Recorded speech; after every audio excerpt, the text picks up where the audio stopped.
Good morning, आप सभी का स्वागत है। तो ओलंपिक रिलेटेड सारे क्वेश्चंस, जितने भी क्वेश्चंस बन सकते हैं ओलंपिक का, सारी जानकारी इसी वीडियो में आपको मिलेगी। 30 प्लस मोस्ट एक्सपेक्टेड क्वेश्चंस के अलावा प्रीवियस क्वेश्चंस, यानी प्रीवियस ओलंपिक रिलेटेड क्वेश्चन है, वो भी सारा इसी में क्लियर होगा। तो वीडियो में अंत तक बने रहिएगा। और जिसका भी अपकमिंग पेपर है, UP police, MTS, CGL, UPSC, banking, सबके लिए इंपॉर्टेंट है, जहाँ पर भी ओलंपिक रिलेटेड क्वेश्चंस आएंगे और सारे में आएंगे। तो चलिए बिना वक्त गंवाए आपको पहले क्वेश्चन पर लेकर के चलते हैं। क्वेश्चन आंसर फॉर्मेट में ये पूरा का पूरा सेशन रहेगा। और उससे पहले अगर आप वीडियो अंत तक देखते हैं तो एक लाइक अवश्य कर दीजिएगा। चलिए शुरू करते हैं। क्वेश्चन नंबर 1 है, who became the Indian flag bearer in opening ceremony. बात हो रही है ओपनिंग सेरेमनी की, और फ्लैग बेयरर जो होते हैं ओपनिंग सेरेमनी में भी होते हैं और क्लोजिंग सेरेमनी में भी होते हैं। यहाँ पर आपको बताना है कि ओपनिंग सेरेमनी में कौन थे भारत के फ्लैग बेयरर। ऑप्शन 1 है पीवी सिंधु, मनु भाकर, नीरज चोपड़ा, पीवी सिंधु और शरद कमल दोनों।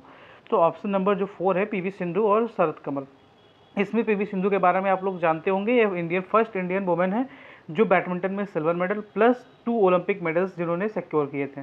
और शरद कमल के बारे में आपको बता दें, ये टीटी के प्लेयर हैं, टेबल टेनिस के प्लेयर हैं, और इन्होंने हाल ही फिलहाल में रिटायरमेंट भी ले लिया है ओलंपिक के बाद। अब इसके बाद नेक्स्ट क्वेश्चन पर चलते हैं। तो what is the theme of Paris Olympic. Very very important question as of trend, ये बहुत इंपॉर्टेंट क्वेश्चन बन जाता है, क्योंकि जब भी ओलंपिक होता है इसके थीम से रिलेटेड क्वेश्चन सारे पेपर्स में आते हैं। तो थीम क्या था पेरिस ओलंपिक का? लेट्स मूव एंड सेलिब्रेट, और या moving forward, world peace and environment. तो पहले तो हम आपको बता दें कि जो सही आंसर है वो ऑप्शन नंबर 1 है, लेट्स मूव एंड सेलिब्रेट। लेकिन इसके अलावा जो 2 ऑप्शन हैं वो भी कहीं ना कहीं बहुत इंपॉर्टेंट है। तो ये मूविंग फॉरवर्ड जो था ये टोक्यो 2020 का थीम था। किसका था? टोक्यो 2020 का। तो यानी टोक्यो 2020 जो ओलंपिक्स था वो हुआ कब था? वो 2021 में हुआ था, क्योंकि 2020 यानी 2020 में कोविड था, हुआ था 2021 में। तो उसका थीम था moving forward. World peace and environment जो थीम था वो था रियो ओलंपिक का। किस ओलंपिक का? रियो ओलंपिक का। रियो ओलंपिक कब हुआ था? 2016 में हुआ था। तो इस बार का थीम क्या था? Let's move and celebrate. ये कौन से ओलंपिक? पेरिस ओलंपिक का थीम था, Paris Olympic 2024। Moving forward Tokyo Olympic 2020 यानी 2020 का थीम था। हुआ कब था टोक्यो ओलंपिक? 2021 में हुआ था। वर्ल्ड पीस एंड एनवायरनमेंट किसका थीम था? रियो 2016 का। चलिए आगे बढ़ते हैं। नेक्स्ट क्वेश्चन पर पढ़ेंगे। तो ऑफिशियल मस्कट क्या था ओलंपिक 2024 यानी पेरिस ओलंपिक का official Muscat? Again very very important question, क्योंकि मस्कट और थीम से रिलेटेड क्वेश्चन हर हाल में आते हैं। तो पहला ऑप्शन है विनीसियस, या मिरोटोवा, या द फाइग्रस। तो पहले तो जान जाइए कि ये इसमें ऑप्शन नंबर सी जो है वो ऑप्शन नंबर 3 ये सही है। द फायरगस जो था ये था ऑफिशियल मस्कट ओलंपिक 2024 का। पर ये जो विनीसियस था ये किसका था? ये रियो ओलंपिक का था, रियो 2026 का। और ये मिरिटुआत किसका था? ये था आपका टोक्यो 2020 का। अब इसके अलावा टोक्यो जो मेरिटोवा है इसका मतलब होता है फ्यूचर एटर्निटी। इस बार के ओलंपिक का क्या था मस्कट? तो द फायरगस था। अब इसको कई जगह पर फाइजीरियन कैप करके भी हिंदी ट्रांसलेशन में शो होता है, लेकिन जो ऑफिशियल वेबसाइट यानी olympic.com पर है वो द फायरगस ही है। द फायरगस बोल सकते हैं या द फायरगस, और इसको हिंदी अनुवाद में कई लोगों ने फाइजीरियन कैप करके भी शो किया है। तो आप लोगों को इंग्लिश में याद रखना है द फायरगस जो है वही ऑप्शन सही है। और उसके अलावा विनीसियस रियो का था और मेरिटोवा जो था वो टोक्यो ओलंपिक का था। नेक्स्ट क्वेश्चन है total number of sports and number of athlete. Confuse मत होइएगा, पहला पूछा गया कितने नंबर ऑफ स्पोर्ट्स थे और नंबर ऑफ एथलीट कितने थे। 2 क्वेश्चन इसमें है कि टोटल स्पोर्ट्स कितने थे इस बार और नंबर ऑफ एथलीट कितने थे। तो पहला जो शो हो रहा है वो स्पोर्ट्स का संख्या और दूसरा नंबर का संख्या, ये एथलीट की संख्या। तो पहला ऑप्शन है 10 नंबर ऑफ स्पोर्ट्स और 5500 नंबर ऑफ एथलीट्स, या 22 स्पोर्ट्स और 10,000 एथलीट्स, 55 स्पोर्ट्स 12,000 एथलीट, या 32 स्पोर्ट्स और 10,500 एथलीट्स। तो तीनों ऑप्शन गलत हैं टॉप के। चौथा ऑप्शन सही है कि 32 गेम्स थे और 10,500 एथलीट थे। 32 गेम्स में 4 नए गेम्स इंक्लूड हुए थे, ये याद रखिएगा। तो ये भी क्वेश्चन बहुत इंपॉर्टेंट है, कितने नए थे? तो 4 नए गेम इंक्लूड हुए थे। नेक्स्ट क्वेश्चन की तरफ बढ़ेंगे। तो नेक्स्ट क्वेश्चन था कि who had one the first medal in Paris Olympic. Paris Olympic में पहला मेडल किसने जीता? इंडिया की बात नहीं कर रहे हैं, ओवरऑल फर्स्ट मेडल किसने जीता? Option A USA 10 metre rifle event, Kazakhstan in 10 metre mixed event और rifle mixed event, India in 10 metre rifle, या China in 10 metre rifle mixed event. अब टीम, ये टी फॉर यहाँ पर टीम है, तो यहाँ पर बाकी स्पेलिंग लिखी नहीं है, टीम इवेंट। तो पहला मेडल जो जीता था वो कजाकिस्तान ने 10 मीटर राइफल मिक्स्ड इवेंट में जीता था। किस में जीता था? 10 मीटर राइफल मिक्स्ड इवेंट में। ये कौन सा मेडल था? ये ब्रॉन्ज मेडल था। किसको हरा करके जीता था? तो जर्मनी को हरा करके जीता था, जर्मनी को हरा करके जीता था। अब सुनिए, ये जो कंपटीशन था ये 10 मीटर राइफल मिक्स्ड इवेंट था, और इसमें क्वालिफिकेशन के बाद पहला ब्रॉन्ज मेडल डिसाइड होता है, फिर गोल्ड और सिल्वर डिसाइड होता है। तो इसी गेम से ही गोल्ड भी मिला है। तो नेक्स्ट क्वेश्चन जो है, who will win first gold medal in Paris Olympic? Paris Olympic में पहला गोल्ड मेडल किसने जीता? Option 1 China 10 metre rifle mixed team event, India 10 metre rifle mixed team event, USA 10 metre rifle mixed team event. तो shooting में USA as it is इतना strong नहीं है, India के इस पर मेडल्स थे, लेकिन चाइना जो है वो 10 मीटर राइफल मिक्स्ड इवेंट का गोल्ड कौन ले गया है? चाइना। अभी हमने पिछले ही स्लाइड में बात किया है कि पहला मेडल किसने जीता इस ओलंपिक में, तो वो कजाकिस्तान की 10 मीटर राइफल मिक्स्ड टीम ने जीता। वो कौन सा मेडल था? वो ब्रॉन्ज मेडल था। और पहला गोल्ड मेडल किसने जीता? तो चाइना की 10 metre rifle mixed team event ने पहला गोल्ड मेडल जीता। इसकी कंप्लीट फ्री पीडीएफ भी टेलीग्राम चैनल पर मिल जाएगी। टेलीग्राम चैनल का नाम भी सेम ही है जो चैनल का नाम है। तो चलिए नेक्स्ट क्वेश्चन पर बढ़ते हैं। अब बात हो गई कि टोटल गेम्स कितने थे, तो 32 थे। अब इंडियन एथलीट ने कितने गेम्स में पार्टिसिपेट किया? तो number of the games in which Indian athlete participate, भारतीय एथलीट्स ने क्या 32 गेम में पार्टिसिपेट कर दिया, या ऑप्शन बी 10 गेम में किया, या 12 गेम में किया, या 16 गेम में किया? तो इंडियन एथलीट्स ने टोटल 16 गेम में पार्टिसिपेट किया था। इसमें गोल्फ भी था, इसमें घुड़सवारी में भी पहली बार इंडिया का रिप्रेजेंटेशन था, स्विमिंग भी था। ये 16 टोटल सब मिलाकर के 16 स्पोर्ट्स थे जिसमें इंडियन टीम ने पार्टिसिपेट किया। टोटल नंबर ऑफ स्पोर्ट्स कितने थे? 32 थे, याद रखिएगा। तो अब डिस्कस करने वाले हैं who is the Indian flag bearer in closing ceremony. अभी हम लोगों ने क्या देखा था? स्टार्टिंग सेरेमनी में इंडिया का फ्लैग बियरर कौन था? तो वो थी पीवी सिंधु बैडमिंटन की, और अजंता शरत कमल टेबल टेनिस की। अब यहाँ पर क्वेश्चन है कि इंडियन फ्लैग बियरर इन क्लोजिंग सेरेमनी, दोनों सेरेमनीज में कोई ना कोई फ्लैग बेरर होता है। तो जैसा कि आपको पता है कि ऑप्शन है मनु भाकर, पीआर श्रीजेश, अमन सहरावत और सरोबजीत सिंह और स्वप्निल कुसाले। तो अब सारे मेडलिस्ट ही हैं इंडिया के, लेकिन सबसे अधिक लाइमलाइट में कौन थी? तो वो मनु भाकर थी और पीआर श्रीजेश थे। तो इन्होंने ही इंडियन क्लोजिंग सेरेमनी में इंडिया के फ्लैग बेरर का रोल भी निभाया। किसने? मनु भाकर और पीआर श्रीजेश ने। उससे पहले अगर आप लोग बता सकते हैं कि अमन सहरावत ने किसमें मेडल जीता है, कौन सा, और सरोबजीत सिंह इन्होंने किस में जीता है, और स्वप्निल कुसाले ने इवेंट बता सकते हैं तो बता दीजिए जल्दी से वीडियो को पॉज करके। लेकिन चलिए उससे पहले नेक्स्ट स्लाइड पर बढ़ते हैं और सबका डिस्कशन करते हैं कि इंडिया के जो टोटल मेडल आए हैं, टोटल मेडल आए हैं इंडिया के 6। कितने आए हैं? 6। अब 6 मेडल जो आए हैं उसमें जान जाइए कि 5 ब्रॉन्ज मेडल हैं, 1 सिल्वर मेडल है। सिल्वर मेडल किसने जीता है? तो नीरज चोपड़ा ने जीता है सिल्वर मेडल। इस बार इंपॉर्टेंट क्वेश्चन ये बन जाएगा क्योंकि ये इंडिया के गोल्डन बॉय हैं, यानी कि ये गोल्ड मेडल पिछली बार जीते थे, एथलेटिक्स में पहले इंडियन बने थे मेडल जीतने वाले। इस बार इन्होंने सिल्वर मेडल जीता। तो इनको किसने हराया? तो इनको अरशद नदीम पाकिस्तान के हराया, पाकिस्तान के प्लेयर अरशद नदीम ने इनको हराया था। अरशद नदीम पिछली बार वाले ओलंपिक में यानी टोक्यो ओलंपिक में भी था वो, लेकिन वो जीत नहीं पाए थे। उस बार क्वालिफाई फाइनल के लिए किए थे, लेकिन वो शायद 5th आए थे। लेकिन इस बार उन्होंने गोल्ड मेडल जीता और हमारे नीरज चोपड़ा ने सिल्वर मेडल जीता मेंस जेवलिन थ्रो। इनका जो थ्रो था वो 89.54 मीटर के लमसम था। इसके अलावा बात करें तो पहला मेडल इंडिया की तरफ से इस बार जीता मनु भाकर ने, bronze medal women 10 metre air pistol में। मनु भाकर 2 मेडल जीती हैं। एक इंडिविजुअल इवेंट था वो वुमेन 10 मीटर एयर पिस्टल था, और एक मिक्स्ड टीम इवेंट था जिसमें इन्होंने सरोबजीत सिंह जी के साथ मिलकर के एक और ब्रॉन्ज जीता, जो कि इंडिया का भी 2nd मेडल था। तो mixed team 10 metre air pistol, category दोनों सेम ही है, 10 मीटर एयर पिस्टल।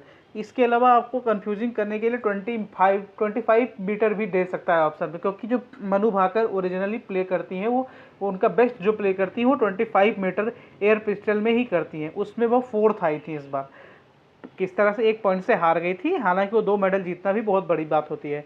इसके अलावा एक और व्यक्ति थे जिनका नाम लिया ही नहीं जा रहा है या भुला ही दिया है, 2 लोगों का नाम ही सबसे अधिक लाइमलाइट में है, स्वप्निल कुसाले। ये महाराष्ट्र के रहने वाले हैं, इन्होंने भी ब्रॉन्ज मेडल जीता था। जो इनकी कैटेगरी थी वो one of the toughest category in shooting थी। 3 पोजीशन आप समझ सकते हैं कि आपको पहले तो लेट के निशाना लगाना है, फिर आपको अपने घुटने के बल बैठ कर निशाना लगाना है, और फिर खड़े होकर के निशाना लगाना है। तो ये one of the toughest event in shooting होता है। तो इन्होंने बहुत बड़ी उपलब्धि हासिल की है स्वप्निल कुसाले ने। तो मेंस 50 मीटर 3 पोजीशन में ब्रॉन्ज मेडल जीता। इसके अलावा मेंस हॉकी टीम ने ब्रॉन्ज मेडल जीता। इसमें इवेंट में मेंस हॉकी है, बस वही दोनों जगह सेम ही है। ब्रॉन्ज मेडल जीता, किसे हरा करके जीता था? तो स्पेन को हरा करके जीता था। सेमीफाइनल मेंस हॉकी किससे हारी थी? तो जर्मनी से हारी थी।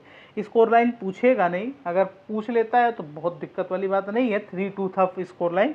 तो मेंस हॉकी में भारत ने ब्रॉन्ज मेडल जीता और 42 सालों के बाद यह पहला अवसर है कि लगातार 2 ओलंपिक में भारत ने मेडल जीता। किसको हरा करके जीता? स्पेन को। सेमीफाइनल में इंडिया किससे हारा था? वो हारा था जर्मनी से। और क्वार्टर फाइनल में किसको हराया था? ग्रेट ब्रिटेन को हराया था, जीबी को हराया था 10 प्लेयरों के साथ। नीरज चोपड़ा ने सिल्वर मेडल जीता, आपके बारे में संपूर्ण डिस्कशन कर चुका हूँ। और खेलों के अंतिम दिनों में अमन सहरावत ने मात्र 21 वर्ष की उम्र में ब्रॉन्ज मेडल जीता है मेंस 57 किलोग्राम कैटेगरी रेसलिंग में। यानी कि रेसलिंग में अमन सहरावत जी ने ब्रॉन्ज मेडल जीता है मेंस 57 किलोग्राम रेसलिंग में। अब इनके बारे में बहुत सारी चीज़ें आपको जानकारी लेने की ज़रूरत हो सकती है, तो उसके बारे में एक अलग सेपरेट वीडियो बना देंगे। पर ये समझ लीजिए 11 वर्ष की आयु में इनके माता पिता दोनों साथ छोड़ करके स्वर्गलोक चले गए थे। उसके बाद इन्होंने कठिन तपस्या करके यह मेडल जीता था, bronze medal men's 57 kilogram wrestling में, अमन सहरावत ने। अब बात करते हैं, ये कुछ क्वेश्चंस जो थे बड़े इंपॉर्टेंट थे। इसमें से बन सकता है पहला मेडल तो मनु भाकर, पहली भारतीय जो एक ही ओलंपिक में 2 मेडल जीतने वाली, तो मनु भाकर के जो इवेंट्स थे वो वुमेन्स 10 मीटर एयर पिस्टल और mixed team 10 metre air pistol. इसके अलावा men's three position men's 50 metre rifle में पदक जीतने वाले प्रथम भारतीय तो Swapnil Kusale. Men's hockey team ने कौन सा मेडल जीता? तो ये सबको पता है, लेकिन किसको हरा करके जीता? तो स्पेन को हरा करके जीता। नीरज चोपड़ा सिल्वर, गोल्ड किसने जीता? अरशद नदीम ने, कहाँ के हैं? पाकिस्तान के। अमन सहरावत ने ब्रॉन्ज मेडल किस कैटेगरी में? मेंस 57 किलोग्राम रेसलिंग में। तो टोटल 7-8 क्वेश्चन वहाँ से बन सकते हैं। आखिरी मेडल भारत को किसने जीता था? तो अमन सहरावत ने। टोटल 8 क्वेश्चन वहाँ से। इंडियन टॉर्च बेयरर इन पेरिस ओलंपिक, अब वहाँ पर फ्लैग बेयरर हो गया, अब टॉर्च बेयरर पर आते हैं। तो ओपनिंग सेरेमनी में flag bearer PV Sindhu, Achanta Sharath Kamal. Closing ceremony में मनु भाकर और PR Sreejesh Olympic hockey team के जो ब्रॉन्ज मेडल है, दोनों बार के ब्रॉन्ज मेडल में जो गोलकीपर थे वो पीआर सरजेस थे। अब बात करते हैं इंडियन टॉर्च बियरर की, तो Abhinav Bindra option A, Yogeshwar Dutt option B, Gagan Narang option 3 और विराट कोहली ऑप्शन 4। ये तो ऐसे डाल दिया गया है नाम, लेकिन जो टॉप 3 है ये तीनों भारत के मेडलिस्ट हैं, इतना बता दें। Abhinav Bindra India's first individual gold medal in 2008 Beijing Olympic, 2008 Beijing Olympic में भारत की तरफ से गोल्ड जीता और यह पहले भारतीय बने जो इंडिविजुअल इवेंट में गोल्ड मेडल जीते हों। इंडिविजुअल इवेंट बोला हूँ, टीम इवेंट में हॉकी टीम ने 1928 में एम्बर्सन ओलंपिक में जीत चुकी थी। तो अभिनव बिंद्रा ऑप्शन ए। योगेश्वर दत्त के बारे में बता दें, 2012 लंदन ओलंपिक में इन्होंने कुश्ती में कांस्य पदक जीता था, यानी कि he will win a bronze medal in wrestling in 2012 London Olympics. Gagan Narang ने भी 2012 ओलंपिक्स में ही ब्रॉन्ज मेडल जीता था, यानी 2012 ओलंपिक में ब्रॉन्ज मेडल जीता था इन्होंने। 2012 ओलंपिक हुआ कहाँ था? लंदन में हुआ, तो उसमें टोटल 6 मेडल आए थे हमारे।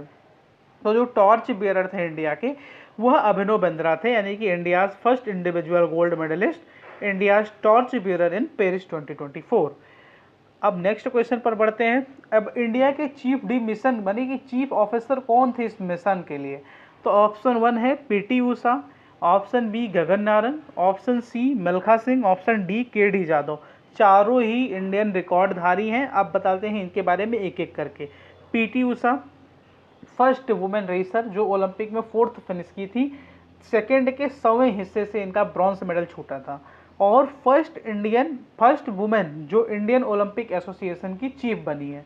तो याद रखिएगा, ये आईओए की चीफ बने, इंडियन ओलंपिक एसोसिएशन की चीफ बनने वाली प्रथम महिला है।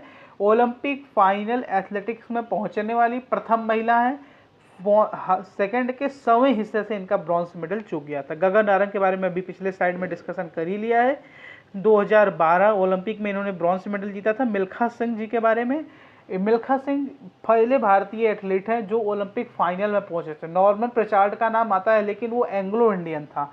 इंडिपेंडेंस इंडिया के मिल्खा सिंह पहले भारतीय एथलीट थे जो कि ओलंपिक फाइनल में पहुंचे थे, और सेकंड के 10वें हिस्से से इनका ब्रॉन्ज मेडल चूक गया था। तो मिल्खा सिंह जी के बारे में भी जान गए आप लोग। अब केडी जाधव के बारे में अधिकांश लोग नहीं जानते होंगे, तो इनके बारे में भी जानिए। He is the first individual medallist for India in Olympics. ये पहले इंडिविजुअल मेडलिस्ट हैं, यानी कि ये पहले व्यक्तिगत पदक विजेता थे। इन्होंने ब्रॉन्ज मेडल जीता था। कब जीता था? 1952 में जीता था। किस खेल से हैं? रेसलिंग से हैं ये। तो याद रखिएगा, KD Jadhav first individual medallist for India हैं। 1952 में ब्रॉन्ज मेडल रेसलिंग में जीता था इन्होंने। बाकी सबके बारे में बता दिया। अब बात करते हैं India chief de mission for Paris 2024। तो यह गगन नारंग जी थे, भारत के चीफ डी मिशन। तो Gagan Narang is the right answer. अगर कोई क्वेश्चंस को बाकायदा रीड कर रहा है तो वो भी एक बार जरूर बताएगा कि उसके कितने क्वेश्चन सही हो रहे हैं। अब एक नेक्स्ट कुछ और जानकारियाँ आपके समक्ष हाजिर करते हैं जो इस ओलंपिक रिलेटेड हैं। पहली बात तो ये सवाल मत पूछिएगा कि यह ओलंपिक कहाँ पर हुआ था, तो इतनी बार बोल चुका हूँ पेरिस ओलंपिक। अब बात करते हैं पेरिस है कहाँ पर, तो पेरिस है फ्रांस में।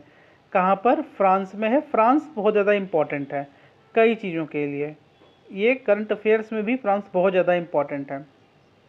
तो जो 26 जनवरी यानी कि रिपब्लिक डे था हमारा, उसमें जो चीफ गेस्ट थे वो फ्रांस के प्रेसिडेंट इमैनुअल मैक्रोन थे। तो पहला इंपॉर्टेंट चीज़। दूसरा इंपॉर्टेंट चीज़, ई शंघाई वीज़ा जारी करने वाला यूरोपीय यूनियन का पहला देश कौन बना? ई शंघाई वीज़ा। तो यूरोपीय यूनियन का पहला देश फ्रांस बना। तीसरा इंपॉर्टेंट इन्फॉर्मेशन, इंडिया का जो यूपीआई है किस पश्चिम देश के बहुत बड़े स्थल यानी कि मेन स्थल में सम्मिलित हुआ, यानी पहली बार वहाँ पर उसको हमारे क्यूआर कोड को जगह दी गई है, वहाँ पर वो उसका यूज कर सकते हैं। तो फ्रांस के ही एफएल टावर में अब यूपीआई चलता है। तो ये फ्रांस से रिलेटेड 3 पॉइंट थे। फ्रांस को अभी हाल फिलहाल में ही एक नया प्राइम मिनिस्टर मिला है, वो फ्रांस का पहला गे प्राइम मिनिस्टर है, उसका नाम है जी अटल करके। तो ये भी बात बहुत इंपॉर्टेंट है। तो फ्रांस का पहला गे प्राइम मिनिस्टर कौन है? प्राइम मिनिस्टर की बात किया, प्रेसिडेंट अभी भी इमैनुअल मैक्रोन ही है। तो पहला गे प्राइम मिनिस्टर है जी अटल, जॉर्जियन अटल करके नाम था ऐसा कुछ। अब बात करते हैं, ये तो हो गई फ्रांस से रिलेटेड कुछ बातें, ये भी आपको पीडीएफ में मिल जाएगा। अब बात करते हैं ओलंपिक रिलेटेड कुछ जो बातें बच गई। तो टाइम पीरियड जान जाइए इसका,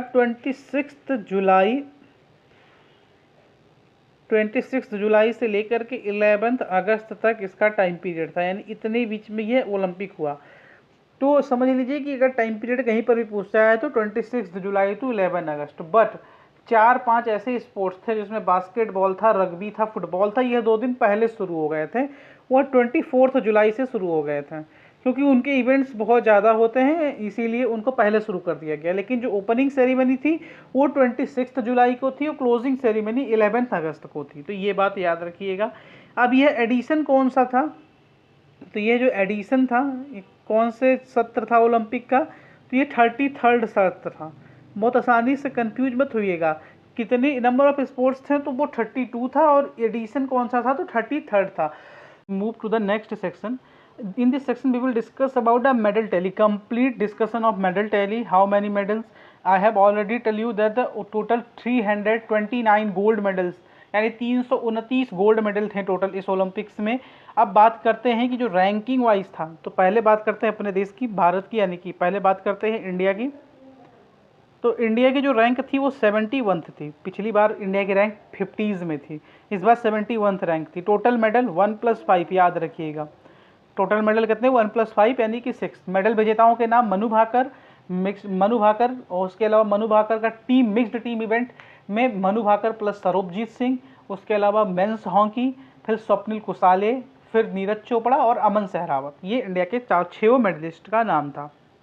अब इसके अलावा टॉप पर कौन रहा? टॉप हमेशा याद रखिएगा, टॉप रहा यूएसए ही रहता है हमेशा, बस बीजिंग ओलंपिक में चाइना था। अब यहाँ पर सेकंड की बात भी कर लेते हैं। तो सेकंड था चाइना। अब इन दोनों के जो गोल्ड मेडल थे वो 40-40 ही गोल्ड मेडल थे। तो फिर आप सोच रहे होंगे कि यूएसए फर्स्ट कैसे, चाइना सेकंड कैसे? तो यूएसए फर्स्ट इसलिए क्योंकि यूएसए के नंबर ऑफ मेडल्स छोड़ दीजिए, यूएसए के जो सिल्वर मेडल्स थे वो चाइना के डबल से ज़्यादा थे। तो जब गोल्ड मेडल पर टाई अप हो जाता है तो सिल्वर देखा जाता है, सिल्वर पर टाई अप हो जाएगा तो ब्रॉन्ज देखा जाएगा। अब ब्रॉन्ज पर भी टाई अप हो गया, यानी दोनों ने तीनों में टाई अप कर लिया, यानी दोनों टॉप पर हैं। लेकिन यहाँ पर यूएसए और चाइना में गोल्ड मेडल पर टाई अप था 40-40, लेकिन सिल्वर मेडल में यूएसए आगे था। That's why USA will rank as the first and China will rank as the second. Pakistan हमसे रैंकिंग में ऊपर था, उसकी रैंक आप लोग बताइए, लेकिन उसकी एक गोल्ड मेडल आया था अरशद नदीम।